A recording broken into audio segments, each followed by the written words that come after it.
ภาษาสตร์แห่งพระบิดาบ้านลังแสงเฮืองจ้าพระองค์ลงสู่โลกา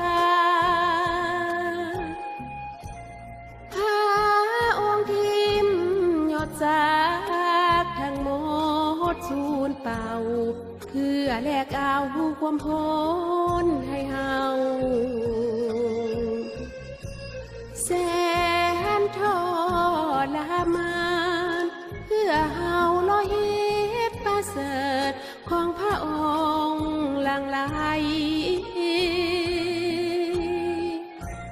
สำลาวิญญาณให้เฮาเกิดใหม่เฮามีสิ่งใดถวายให้พระองค์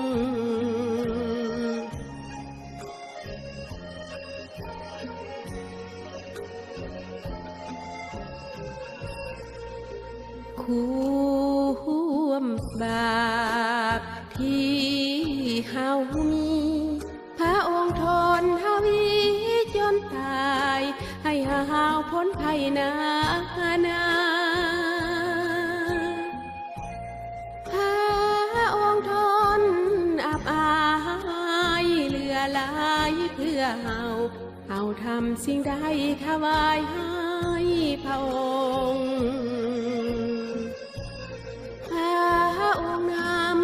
ของดีจากแดนสวรรค์เบื้องบนมาให้เฮาทั้งหลาย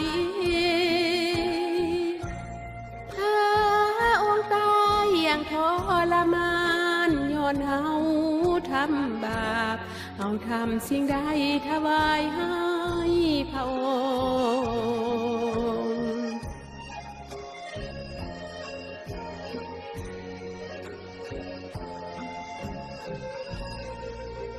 จงทอมใจลงมาหับใส่พระเจ้าเข้าใจในพระประสงค์หากพระเจ้าสุดใจให้จำมันและหากเพื่อนบ้านเหมือนหากตนเองคุณมากมายจากองค์พระคริสต์ผู้ไทยยอมตายเพื่อให้หาพ้นทนทรมานให้มันหาบี